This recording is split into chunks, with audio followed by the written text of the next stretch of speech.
আছেন সকলে? আশা করি ভালো আছেন। অঙ্কনা ডেইলি লাইফস্টাইলে নতুন আরও একটি ব্লগে আপনাদের সবাইকে জানাই স্বাগত। বাড়ির নতুন সদস্য দিয়েই আজকে শুরু করলাম আপনাদের সঙ্গে ব্লগ। ইনি হলেন আমাদের বাড়ির নতুন সদস্য, যিনি কিনা সবাইকে বহন করে নিয়ে চলে। যাই হোক, ঘরের সামনেটা দেখেছেন কি সুন্দর। আর এটা হচ্ছে আমার কোয়ার্টারের সামনের গাছ, আমিই লাগিয়েছিলাম। গত কয়েক দিনেই হয়তো বলতে গেলে 1 বছর মতন হয়েছে গাছটির বয়স, জানেন? খুব বেশি দিন নয়, তবে এত পরিমাণে গাছটিতে ফুল হয়।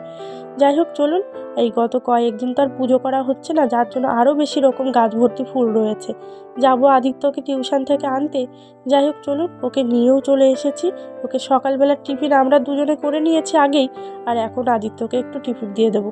সকালে করেছিলাম পরোটা, সঙ্গে একটুখানি ও যে আলুটা খেতে ভালোবাসে, এরকম ডুমো ডুমো করে আলুগুলোকে কেটে হালকা করে একটু তেলে ভেজে ব্যাস সেদ্ধ করে নিলেই ওর প্রিয় খাবার। ভাতের সঙ্গেও যেমন খেতে ভালোবাসে, তেমন রুটির সঙ্গেও খেতে ভালোবাসে, তাই ওইভাবেই ওকে আলুটা ভেজে দিই। আমরাও যদিও বা ওই তরকারিই খেয়ে নিয়েছিলাম, তার সঙ্গে একটুখানি দিয়ে দেবো আম।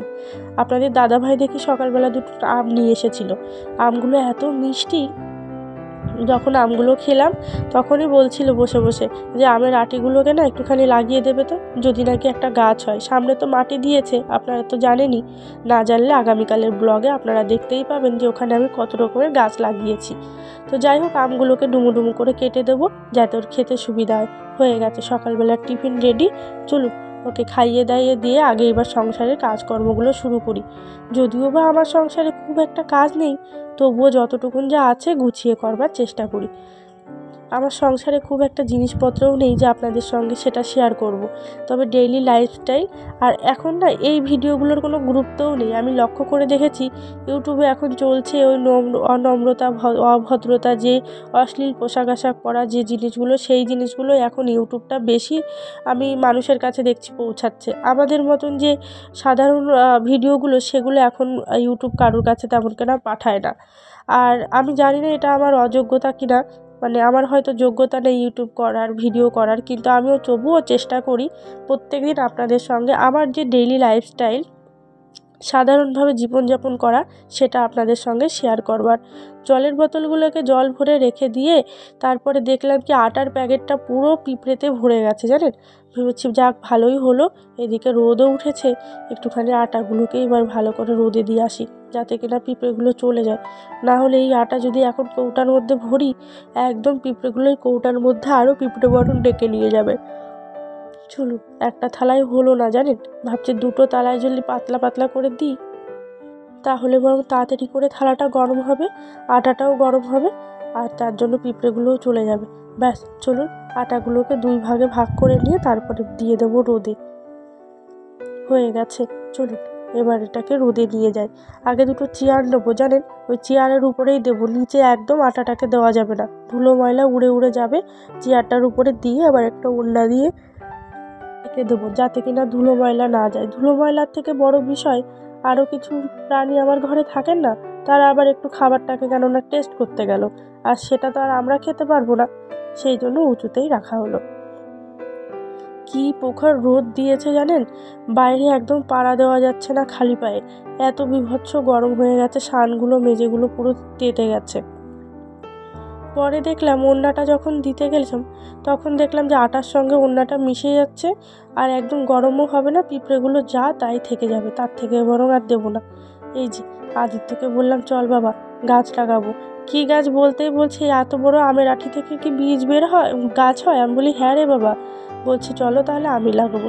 ওই একজন ছুটে যাচ্ছে পাশের কোয়ার্টারের বাচ্চাটি তার মায়ের কাছে।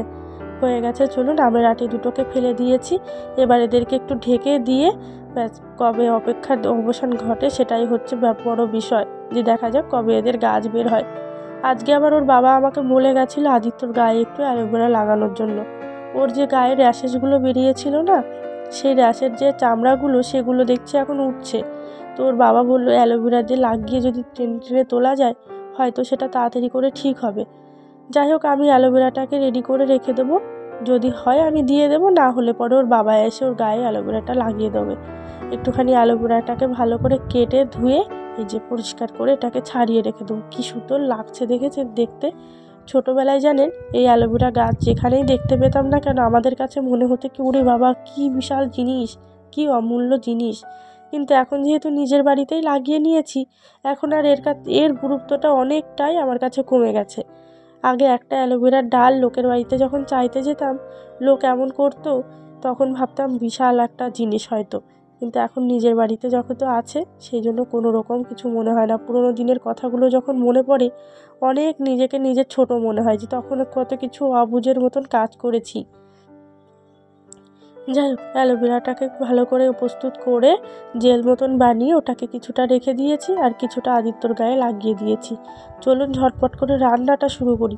ওদিকে ভাত বসিয়ে দিয়েছি, এদিকে উচ্ছেটা ভাজা হয়ে গেছে। তারপরে দিলাম এই যে কচু ভাজা। কচুটা আমার বাগানেরই কচু। আপনারা তো জানেন যে আমার ছোট্ট একটা বাগান আছে। সেই বাগান থেকে কচুটাকে তুলে নিয়ে এসে ব্যাস ডুমো ডুমো করে কেটে আপনাদের দাদা ভাইয়ের জন্য ভাজছি। ও একটুখানি এরকম কচু ভাজাটা ভীষণ ভালোবাসে। যদি কিনা একটু তেলের পরিমাণটা বেশি দিয়ে ভাজা হয়, তবে কিন্তু কচু ভাজাটা আরও বেশি সুন্দর লাগে খেতে। ব্যাস এইভাবেই কচুটাকে ভেজে নেব। হয়ে গেছে, একটু বেশি পরিমাণে দিয়ে দেবো যাতে কিনা তাড়াতাড়ি করে হয়ে যায় ভাজা। চলুন এবার দুপুরবেলার খাওয়া দাওয়াটা শুরু করি। রান্নাবান্না হয়ে গেছে, সঙ্গে দুটো শুকনো লঙ্কা দেবো। কচু ভাজার সঙ্গে একটু শুকনো লঙ্কা দিয়ে যদি মাখিয়ে নেওয়া যায়, ভাতটা খেতে কিন্তু অপূর্ব সুন্দর লাগে। সঙ্গে একটু উচ্ছে ভাজা, আর আমার পছন্দের মাছের লেজের পিস। আমি ভীষণ ভালোবাসি জানেন মাছের লেজাটা খেতে। আমি জানি না, অনেকেই বলে মাছের লেজে এত কাটা থাকে তুই কীভাবে খাস, কিন্তু আমার। গুড ইভিনিং, এখন প্রায় বাজে বিকেল 5টা। হ্যাঁ হ্যাঁ যাবো, রক্তিম দাদা বাড়িতে আসুক তারপর তো যাবো। আচ্ছা যাবে তো, যাই হোক ওকে একটু হালকা ফুলকা টিফিন করে দেবো, তারপরে ওকে নিয়ে বেরাবো। তো যাই হোক, ঘরে কটা পাঁপড় আছে, ভাবছি সে কটাই এখন ভেজে দিই, তারপরে ওকে নিয়ে বেরাবো। চলুন তবে আপনাদের সঙ্গে সবটাই শেয়ার করবো, আপনারা দেখতে থাকবেন, আশা করি ব্লগটা ভালো লাগবে। দুপুরবেলায় যে কচুটা ভেজেছিলাম, সেই কচুটার কিছুটা তেল বেঁচে রয়েছে। ভাবলাম চলুন ওকে আজ না হয় বলে দেবো যে এটা ইয়েলো কালারের পাঁপড়, যেহেতু তেলটা একটু হলুদ হলুদ কালারের রয়েছে, যে কিছু একটা বুঝিয়ে সুঝিয়ে খাইয়ে দেবো।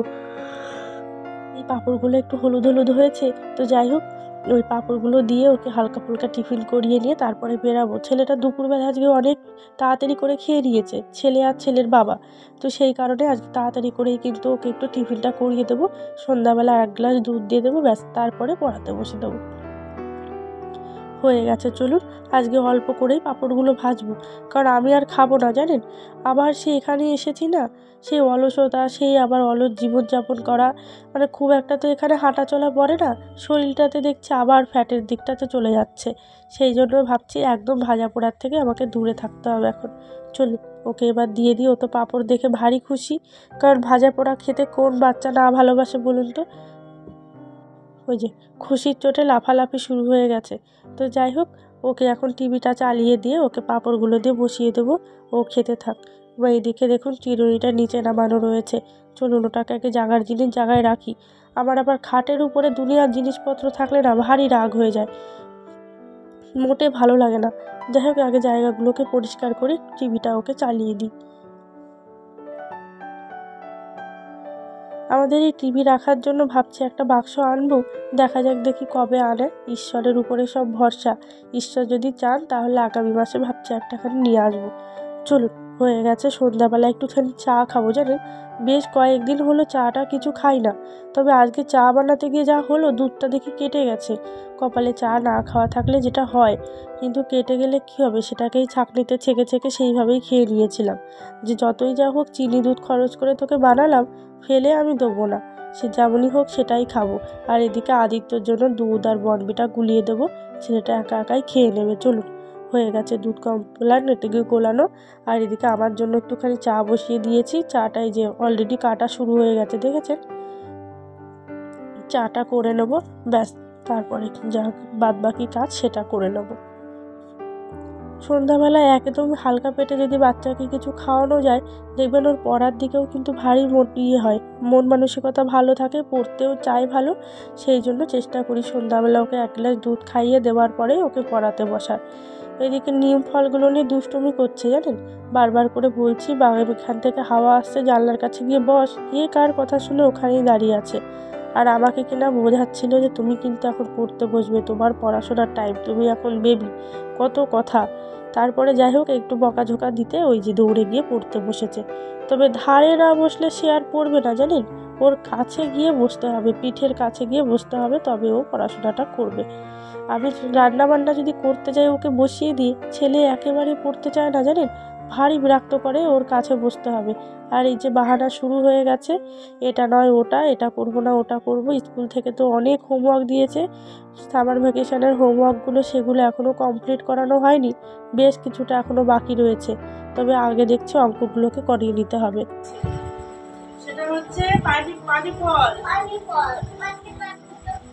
এইরকম ওইগুলো কাটা, এইগুলো কাটা। চলুন, তবে ওকে এখন একটু পড়াতে বসিয়ে দিয়েছি, ওকে একটু পড়াবো, তারপরে রাত্রেবেলা রান্নাবান্না দুপুরবেলা যা করেছিলাম সেটাই আছে, সেটাই এখন খেয়ে নেব। তবে চলুন, আজকে ভিডিওটি আমি এই পর্যন্তই রাখছি। আপনারা সকলে ভালো থাকবেন, সুস্থ থাকবেন। দেখা হবে নতুন আরও একটি ব্লগে আগামীকাল।